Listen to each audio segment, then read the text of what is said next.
Je suis Grégory Pouy et vous écoutez Vlan, un podcast qui vous aide à être plus serein en comprenant avec nuance le monde dans lequel nous évoluons. J'ai adoré enregistrer cet épisode avec mon invité du jour qui est Marc Mortelsman, qui est journaliste, producteur sur France Culture, créateur de podcasts, mais aussi auteur et du dernier bouquin qui s'appelle « En finir avec les idées fausses sur le monde vivant ». Et pourquoi j'ai adoré cet épisode? Simplement parce que Marc nous explique de manière très simple des choses qu'on utilise tous les jours, comme la nature est bien faite, comme les abeilles pollinisent le monde, comme les pigeons sont sales, etc., etc. Plein de trucs qui sont passionnants, qui sont hyper démocratisés et que vous allez pouvoir utiliser dans vos dîners le soir, ainsi que moi d'ailleurs. Je vous laisse écouter l'épisode qui est séparé en 2 parties, et ça c'est donc évidemment la première partie. Allez Vlan, c'est parti.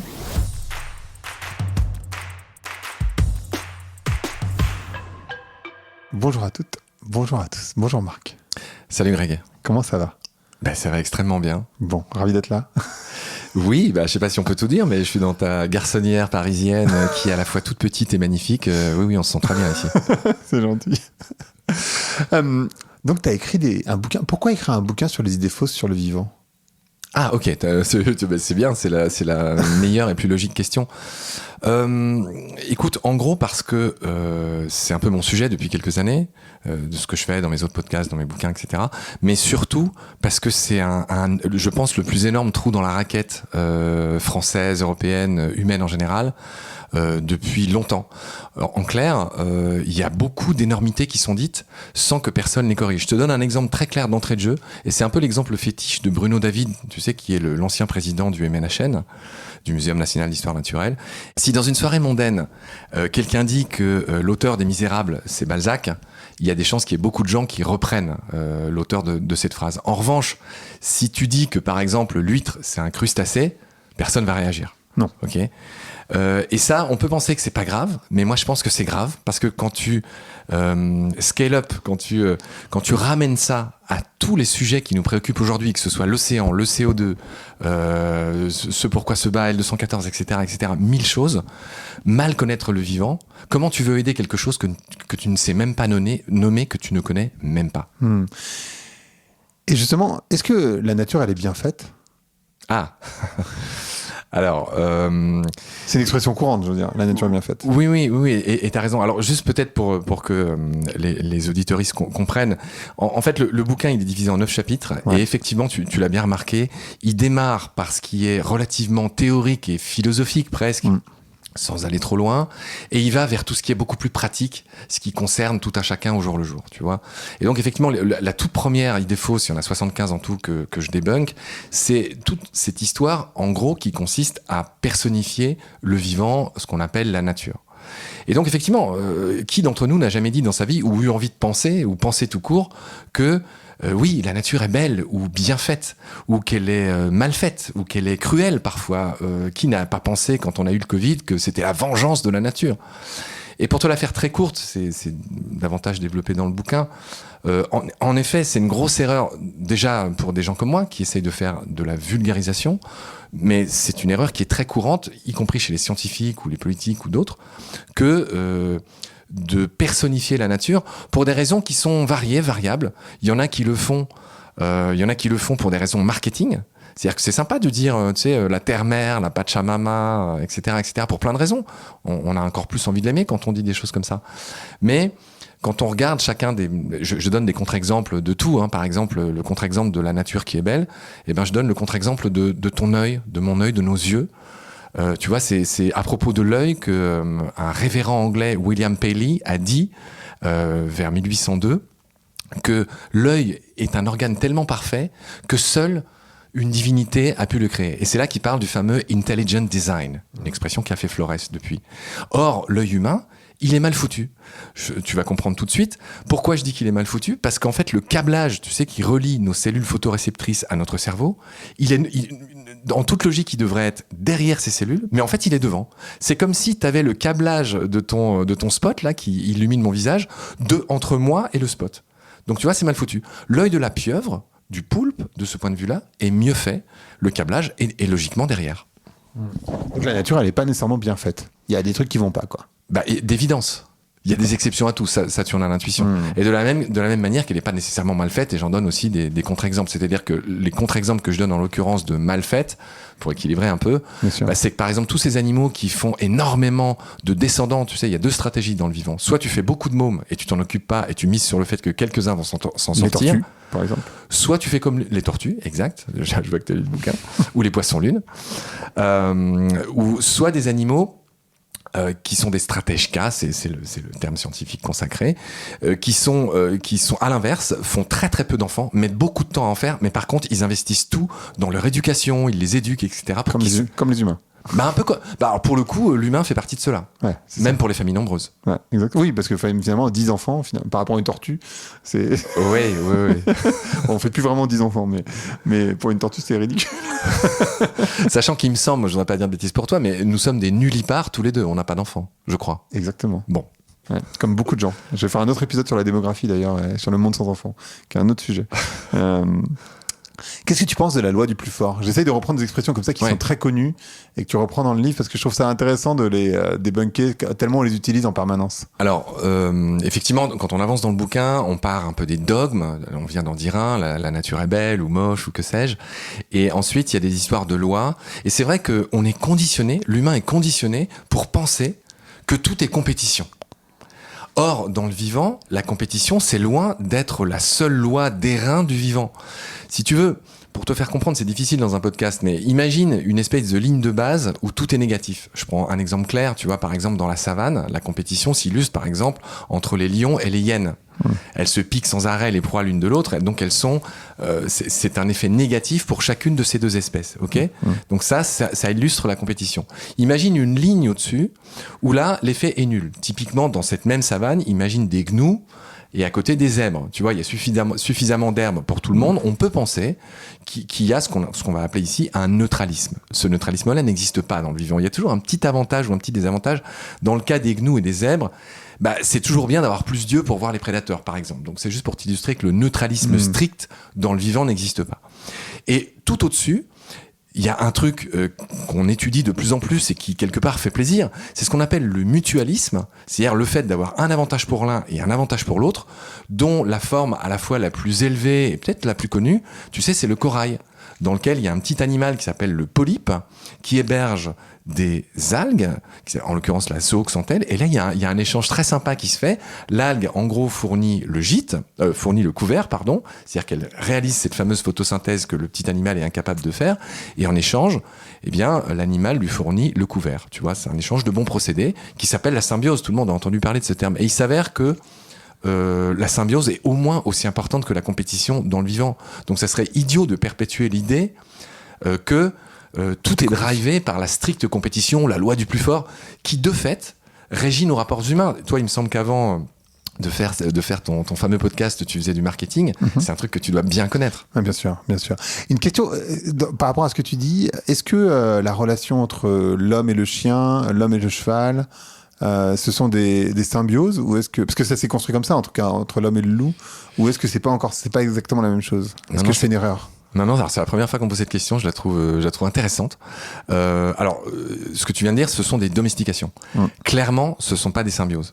C'est-à-dire que, mais en même temps, là où ta question est un peu vertigineuse et en pose d'autres, c'est que ça t'a pas échappé que l'humain le premier animal qu'il a domestiqué, c'était le loup il y a 30 000 ans à 17 000 ans. Parce qu'ils fonctionnaient ensemble. Oui, voilà. Et donc, clairement, au début, il y a réellement un mutualisme. Pour répondre à ta question d'emblée, ça serait plutôt un mutualisme. C'est-à-dire, chaque espèce en tire des avantages.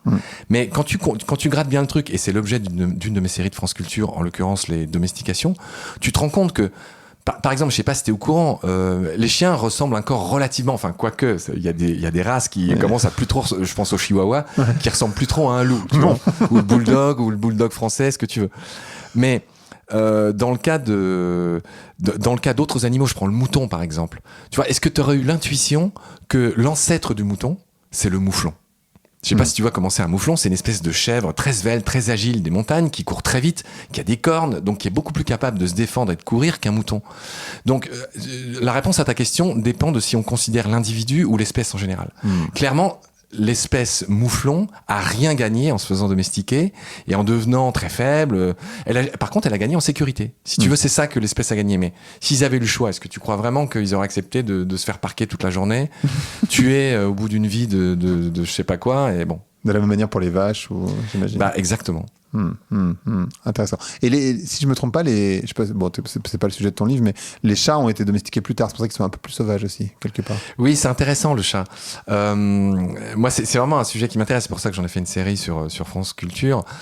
C'est que le chat, tu as tout à fait raison, il a été domestiqué il y a 7-8 000 ans, depuis le Moyen-Orient. Ce qui est intéressant avec le chat, c'est qu'il illustre bien cette dichotomie, ce partage en fait entre ce que j'appelle assiette ou canapé. Tu vois, c'est ce que tu sais très bien qu'on est pétri de biais cognitifs, l'humain, et donc tu sais très bien que les animaux qu'il y a autour de nous, bah en résumé, soit ils sont loin, ils sont dans le paysage et on a l'usage ou pas. Et c'est la nature quelque part. Et c'est ce qu'on appelle la nature, exactement, bien vu de ta part. Soit c'est ce que j'appelle assiette. Donc là, c'est les vaches, veaux, vaches, cochons, poulets. Enfin, en gros, tout ce qu'on mange et qui sont élevés dans des conditions horribles, si tu veux, on en reparlera. Enfin, L214 est sur le coup, beaucoup d'autres assos. Et puis canapé. Et là, tu vois, et moi, ce que je trouve très malin dans les campagnes de com de nos amis de L214, c'est qu'ils font souvent des trucs, tu sais, où ils comparent. Est-ce que vous imaginez votre chat être traité ainsi? Et tu vois un chat, tu sais, sur une chaîne d'abattage, suspendu par les pattes avec quelqu'un qui le... Bon. Et voilà, donc assiette ou canapé, et il y a beaucoup de citations dans ce bouquin, et l'une d'elles que je trouve brillante, pareil, en termes de marketing, c'est celle de l'ancien Beatles, Paul McCartney, qui dit que, cette phrase que tu as sans doute déjà entendue, que si les murs des abattoirs étaient transparents, il y aurait beaucoup plus de végétariens. C'est sûr. Ça fait penser, du coup, parce que tu parles de la pub d'L214, ça me fait penser à Trump, évidemment. Et tu sais, il a accusé les migrants, les immigrés, de manger les animaux domestiques. Tout à fait. Ouais, c'est vrai. Ouais. Mais là encore, c'est assez fin que tu pointes Trump, parce que il a tout à voir avec ce règne, tu sais, de la post-vérité.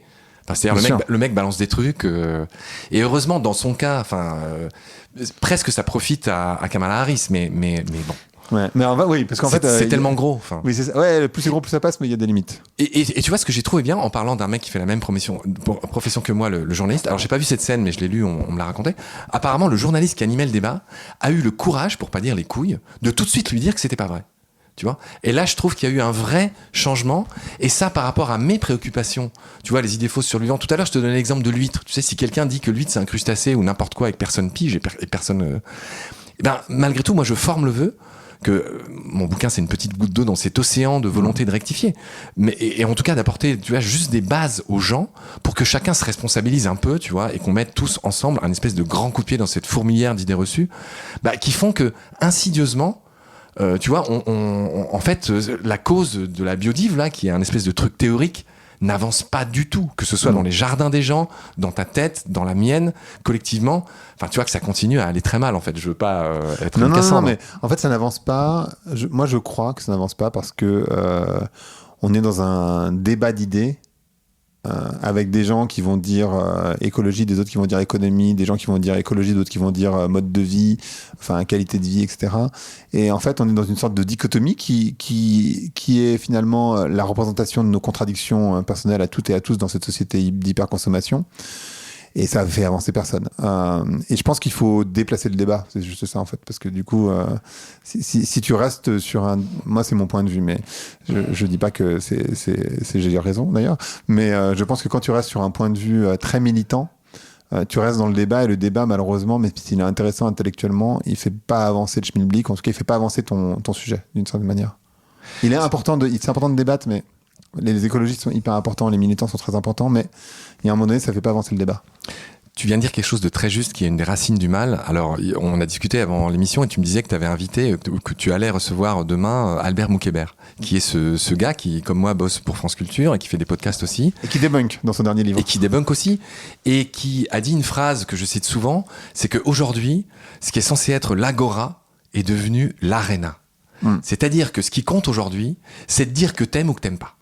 Toute la complexité a été bannie et la complexité est refusée. Or, la complexité, c'est pas un gros mot. Moi, c'est ce que j'essaye de faire avec ce bouquin, tu vois. Les choses sont pas si simples. C'est-à-dire que c'est jamais noir ou blanc. Je pense que t'en as complètement l'intuition. Au contraire de ce que fait Trump, au contraire de ce que font tous ces dictateurs incroyables. Moi, je trouve ça dingue qu'il n'y ait pas plus de gens qui se rendent compte de ça. Mais la racine du mal, que je pense Albert détaillerait beaucoup mieux que moi, c'est ça. C'est que chacun se sent obligé de dire qu'il aime ou qu'il aime pas. Chacun se croit dans TripAdvisor à chaque instant de sa vie. Et chacun, tu vois. Et à l'inverse, le désir d'être renseigné, d'avoir un avis renseigné avant de s'exprimer, c'est quelque chose qui a disparu aujourd'hui. Que ce soit à l'école, que ce soit au collège, que ce soit dans une entreprise. C'est-à-dire qu'aujourd'hui, les gens qui bossent, soit pour se donner les clés eux-mêmes, soit pour en donner aux autres, n'ont plus trop voix au chapitre. Tu vois bien, tu regardes Hanouna ou des choses très emblématiques. Ce qui compte, c'est de taper fort. Voilà. Et de raconter n'importe quoi.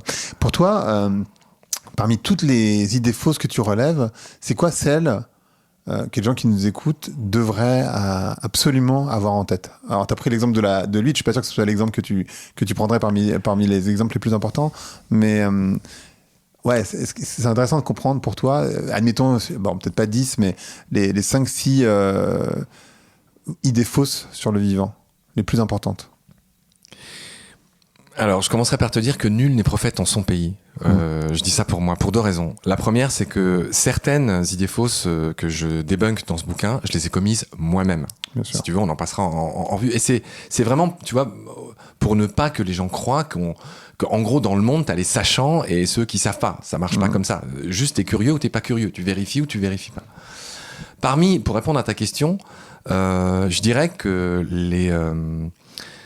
il y en aurait beaucoup, hein, là tu me prends un peu au dépourvu, mais peut-être une des idées que je développe dans ce livre, c'est que tout le monde peut faire quelque chose. Jusque-là, je dis ça, je dis rien. Mais tu vois, par exemple, peu de gens sont conscients que si tu mets ensemble la totalité des jardins en France, tu obtiens 4 fois la superficie de toutes les zones protégées de France. Je veux dire par là que, tu vois, moi, quand je disais que nul n'est prophète en son pays, arrive maintenant la deuxième raison, c'est que j'ai toujours pas réussi à convaincre mes parents, que pourtant j'aime et que je salue et que j'embrasse, à arrêter de tondre comme des cons, j'ai envie de dire. C'est-à-dire qu'ils ont un grand jardin et toutes les semaines, tous les 15 jours, ça dépend, ils tondent. Sans se rendre compte que tout ça, tu vois, c'est pas, et ils le font pour des raisons strictement visuelles, de l'ordre de la décoration. J'ai beau leur expliquer que à chaque fois que tu tonds, alors non seulement, idéalement, faudrait faucher. Alors là, tout le monde va ricaner, tu vois, hache de pierre, etc., amiche, ce que tu veux. Idéalement, faudrait faucher, parce que quand tu tonds, non seulement tu vires toutes les fleurs, donc tu vires toute la biodiversité des insectes qui les pollinisent, et tu vires tous ceux qui les mangent derrière. Donc tu crées un désert de biodiversité. Et donc, tu vois, alors qu'au départ, c'est juste une espèce de construction morale et d'ordre du beau ou du pas beau, qui aujourd'hui ne devrait plus avoir cours. Tu vois, et en plus, c'est pénible à faire. Donc j'arrive pas à convaincre mes parents. Donc ma mère me dit, ancien acide, hein, tu vois, ils sont pas nécessairement butés, mais là-dessus, non, tu vois, ça marche pas. Ça marche pas. C'est comme prendre l'avion, tu vois. Alors, je pense qu'ils le font moins aujourd'hui, mais je pense qu'ils le font moins parce qu'ils sont un peu vieux et fatigués. Je pense pas qu'ils le font parce que ils savent que c'est, tu vois, en gros, c'est un quart. Enfin, un Paris-New York, tu le sais mieux que moi, c'est un quart de ton coût à l'année, de ton bilan carbone annuel. Mais c'est dur de. Oui, enfin, moi, je vais pas. Je prends l'avion, donc. Oui, c'est vrai. J'ai pas voulu te taquiner. Non, mais c'est tu vrai. peux. Moi, j'ai totalement. En fait, le truc, c'est que. Je pense que c'est très important, je le dis souvent dans des podcasts dans lesquels je suis invité, mais d'avoir complètement conscience de ses propres biais, de ses propres... parfois, évidemment, de ses propres contradictions. Moi, j'en parle beaucoup dans mon livre, donc j'ai aucun souci à les assumer.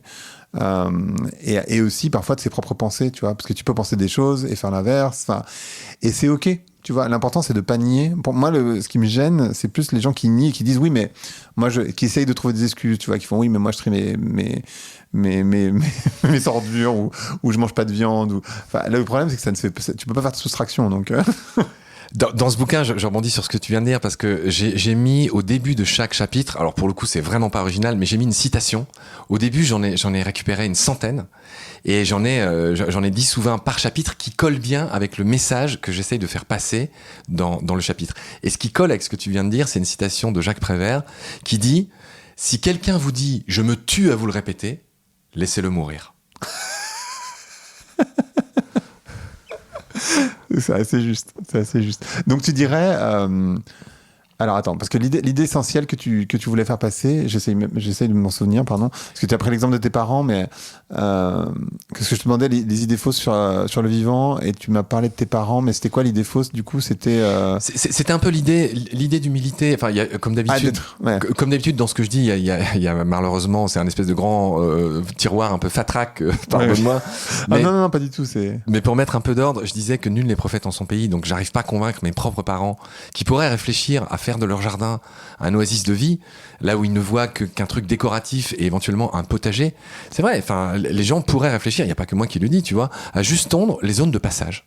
C'est-à-dire ce qu'il y a entre ta maison et le potager, et tout le reste, tu le laisses en libre évolution. Ouais, ou mettre des pavés, tout simplement. Et tu vois, ceux qui le font, et moi, tu te doutes bien que je rencontre plein de gens qui le font. Évidemment. Je pourrais te donner 1000 exemples. Alors, c'est vrai, t'as de l'herbe jusqu'à mi-cuisse.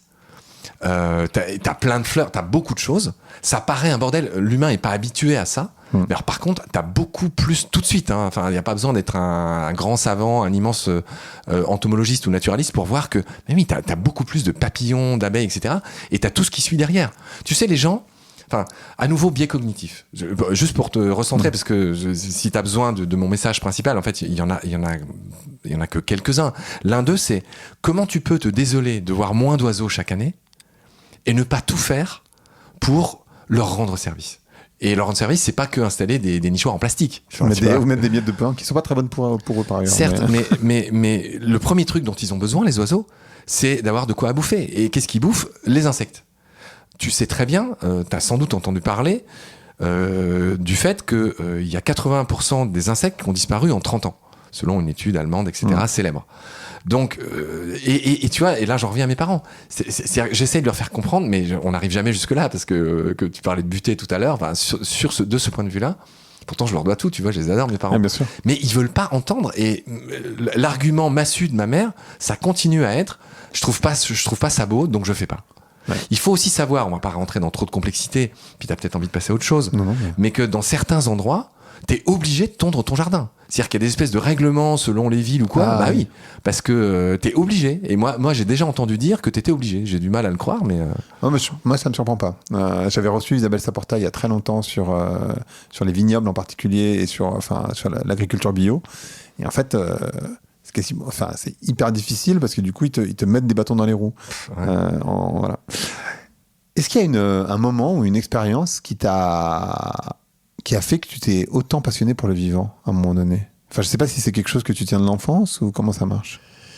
Je vais même aller plus loin. C'est-à-dire que, tu vois, moi, je suis né comme ça. Comme on est avec une difformité, ou comme on est avec une tare, ou comme on est avec une bénédiction. Je sais pas. Sincèrement, j'allais dire la tare, elle est plutôt de l'autre côté. Mais en tout cas, ce qui est sûr, c'est que tu vois, un des plus beaux compliments, alors c'est malheureusement un truc que je dis souvent dans les podcasts où je vais ou ailleurs, dans les émissions, mais c'est un truc qui vraiment, ça sort du cœur. C'est que une de mes amoureuses, il y a quelque temps déjà, m'a dit la plus belle chose que quelqu'un peut me dire. Elle m'a dit, d'un air très moqueur et presque réprobateur, elle m'a dit, toi, tu pourrais rester 3 heures à regarder un brin d'herbe. Voilà. Ouais. Donc tu remplaces le brin d'herbe par un scarabée, un requin, ou des choses, tu vois, plus ou moins exotiques, c'est pas la question. Mais en effet, moi, le vivant me fascine. Et en effet, je ressens une relation. Si tu veux, le drame, c'est que ce qui vit autour de... Tu vois, quoi de plus précieux que la vie? C'est bête ce que je dis, tu vois, mais quoi de plus précieux que la vie quand tu y penses? Tu penses vraiment que c'est l'argent, ou tu penses vraiment que c'est la célébrité, ou je sais pas ce que visent les gens, tu vois. Mais quoi de plus précieux que la vie? Donc tout ce qui vit autour de nous, et en plus quand tu décortiques un peu tous ces mécanismes, tu vois bien que, tu vois, chacun a l'intuition que les arbres sont bons pour nous. Comment on peut couper les arbres sur l'A69, etc. Tu vois, ou comment on peut ne pas montrer un tout petit peu plus de gratitude? Comment on peut pas en planter plus et mieux que ce qui est fait en ce moment? On va pas tirer sur l'ambulance Macron, mais tu sais très bien que ce milliard d'arbres là, ça commence mal. Hugo Clément l'a montré dans son dernier doc. Donc tu vois, voilà, moi je me sens frère et sœur. Le mot n'est pas trop fort. D'ailleurs, ce bouquin, ça t'a pas échappé. À la toute première page, il y a écrit pour nos frères et sœurs du vivant. Bah tu vois, là je souris pas, je rigole pas en disant ça. Pour moi, c'est pas trop fort de dire ça, et c'est pas complètement idiot. Tu sais qu'on descend tous de la même grand-mère universelle qui s'appelle Lucas. Last Universal Common Ancestor, notre dernier ancêtre commun universel. En français, il a un nom plus ridicule, il s'appelle DACU, dernier ancêtre commun universel. Bon, c'est pour ça que je le dis en anglais. Mais en fait, moi, pour permettre aux gens de mieux comprendre ce que tu viens d'exprimer, parce qu'en fait, on sait tous que la planète, c'est un écosystème, mais c'est trop complexe, parce que c'est trop grand, il y a trop de trucs, donc du coup, on a du mal à le saisir. Et en fait, moi, l'exemple que je prends souvent, et que les gens parfois ignorent, c'est que le corps humain, le corps, le tien, le mien, on est des écosystèmes aussi. Et qu'en fait, 90%, 98% de notre corps est constitué de bactéries qui ne sont pas notre corps. Donc en fait, nous sommes également un écosystème. Donc on s'imagine bien que si tu enlèves 60-80% des bactéries qui composent, en fait ton corps il fonctionne plus du tout. Les gens qui ont des problèmes au ventre, etc., on s'intéresse beaucoup au microbiote, entre autres, on sait bien que les bactéries c'est important.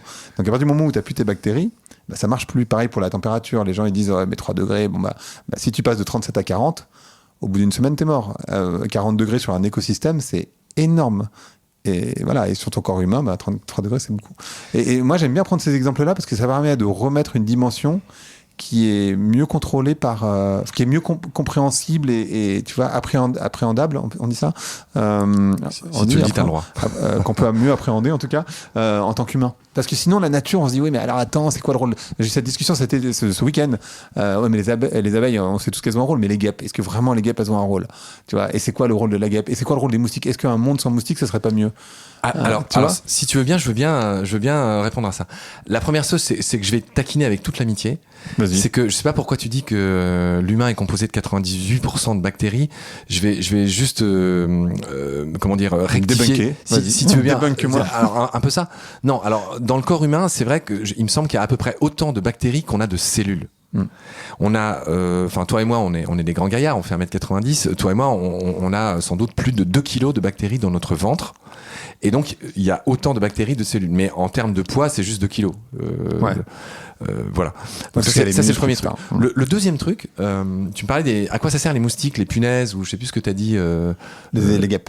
Les guêpes, tu vois, les guêpes, ça va être un des trucs les plus simples. J'espère que tu vas vraiment comprendre où je veux en venir avec ce bouquin. Et là, pour le coup, merci de me donner cet exemple. C'est que figure-toi que les guêpes, alors déjà, premièrement, les abeilles, je le raconte dans mon émission sur l'abeille, alors pardon de citer sans arrêt France Culture, mais pour le coup, c'était là pour ça. Mais pour le coup, là, je le raconte dans les grandes largeurs dans cette émission. Il se trouve que les abeilles sont d'anciennes guêpes devenues végétariennes. C'est le titre du premier épisode de ma série. Donc, premièrement, mais même si ça te contente pas, tu sauras que la grande différence entre les guêpes et les abeilles, c'est que dans tous les cas, les adultes pollinisent les fleurs. C'est-à-dire que les guêpes adultes consomment du nectar. Elles ne consomment pas de viande. En effet, elles donnent de la viande à manger à leurs larves. Mais en d'autres termes, ce que je suis en train de te dire, c'est que les guêpes font partie de ces fameux pollinisateurs. Et tu vois, le truc que tout le monde dit sans jamais vérifier, c'est que par exemple, on entend souvent que les 3/4 de nos cultures sont pollinisées par les abeilles. Encore une grosse connerie. Tu vois, et tu vas tout de suite comprendre pourquoi. C'est que il y a beaucoup d'abeilles sur Terre, mais il n'y a pas que des abeilles qui pollinisent. Loin de là. Et c'est difficile de trouver des études, facilement vérifiables là-dessus, mais je pense que la mieux que j'ai trouvée stipule très bien que si tu prends tous les pollinisateurs qui sont aussi utiles que les abeilles et qui sont précisément ces petites bêtes que t'aimes pas, je vais pas tous les nommer, mais t'as des diptères, t'as des lépidoptères, c'est-à-dire t'as ce qui ressemble à des mouches, t'as ce qui ressemble à des papillons, t'as des coléoptères, comme les coccinelles par exemple, etc., etc. Je pourrais te donner encore plein d'exemples. En fait, sur 100% de pollinisation, 15% c'est les abeilles, 85% c'est tous ces petits emmerdeurs là que tu viens de citer au début, tu vois. Donc là pour le coup, si tu cherchais une manière simple de résumer à quoi s'attaque mon bouquin, c'est ça, c'est que même les spécialistes des abeilles, beaucoup de scientifiques, les politiques, tout le monde dit faut protéger les abeilles, bien sûr qu'il faut les protéger. Mais là, tu vois, l'erreur c'est de pas piger que les abeilles c'est 15% de la pollinisation. Qu'est-ce qu'on fait pour les 85%? C'est les pesticides, c'est tout ça. Enfin, en gros, tout le monde s'en fout. Tu comprends? Et à quoi ça sert les moustiques alors? À quoi ça sert les moustiques? Alors là encore, la réponse est très simple. La nourriture pour les oiseaux. Comment t'as dit? Nourriture pour les oiseaux et les araignées, j'imagine. Alors, dans leur phase adulte, tu viens d'y répondre. Et surtout dans leur phase de larve, ils nourrissent aussi tout ce qu'il y a dans l'eau, c'est-à-dire les poissons. qui vont pas très bien non plus. Ça dépend des espèces. Donc tu as toi-même répondu à la question. Donc tu vois, l'humain est spécialiste de ça. C'est-à-dire qu'il aime pas ce qui traverse ses plates-bandes. Je fais encore une référence à cette émission que j'aime bien sur les domestications de mécanique du vivant. Tu vois, un exemple que j'aime bien, c'est le pigeon. Je sais pas si ça te parle, mais surtout à Paris et même à Lisbonne où tu habites, il y a beaucoup de pigeons. Et les gens n'aiment pas les pigeons. Non. Or, c'est quoi le pigeon ? Le pigeon, c'est un animal qui, il y a plus d'un siècle, était exploité par l'homme, et c'est un animal précieux. Tu sais, c'est un animal depuis l'Antiquité, on l'utilisait pour le manger, on l'utilisait, ses fientes étaient utilisées comme engrais, et surtout, comme tu le sais, il était utilisé comme messager. Bien sûr. Depuis l'Antiquité. L'avènement de la société dite moderne, du télégraphe, etc., fait que le pigeon a été soit exterminé, soit relâché. Et aujourd'hui, le pigeon fait partie de ces rares animaux dits marrons, c'est-à-dire anciennement domestiqués, mais retournés à l'état sauvage. L'Australie, par exemple, si j'avais le temps, je te raconterais à quel point, je ne sais pas si tu es au courant, il y a des dromadaires, il y a 2 millions de dromadaires en Australie. Oui, mais il n'y a pas que des dromadaires, il y a toutes sortes d'animaux qui ont été importés par les premiers colons, qui posent beaucoup de problèmes. Oui, comme s'appelle le narcotrafiquant qui avait des... Oui, les hippopotames en Colombie. Escobar. Oui. Escobar, voilà. Tout à fait. Donc, où en étais-je Pardon, excuse-moi. Non. C'est moi qui t'ai coupé. Tu étais sur l'Australie avec mais avant dromadaires. Avant l'Australie. Et avant ça, on était sur les pigeons. J'étais sur les pigeons. Et pour te finir, les pigeons, c'est intéressant de se poser la question. Pourquoi les gens n'aiment pas les pigeons ? Pourquoi Woody Allen s'écrit dans son film « They are rats with wings ». Ce sont des rats avec des ailes, dans Stardust Memories en 1980. Pourquoi il dit ça ? Pourquoi il fait ça ?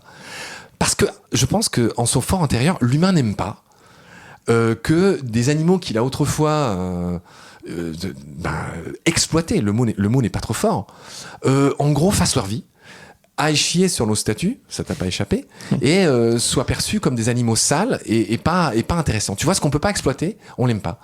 Pour te faire un autre parallèle, pourquoi tu crois que les chasseurs zigouillent, flinguent 600 000 renards par an en France ? Tu vois, tu sais peut-être pas qu'en France, il y a 18 espèces dont on a changé le nom. Avant, on disait nuisibles, tout le monde comprenait. Et depuis 2016, parce qu'on a estimé que ça commençait à devenir politiquement incorrect, on les a rebaptisés ESOD, qui est un acronyme qui signifie espèces susceptibles d'occasionner des dégâts. Tu vois le truc. Quand tu veux noyer le poisson, tu changes le nom. C'est ce qui vient de se passer dans plein de partis politiques.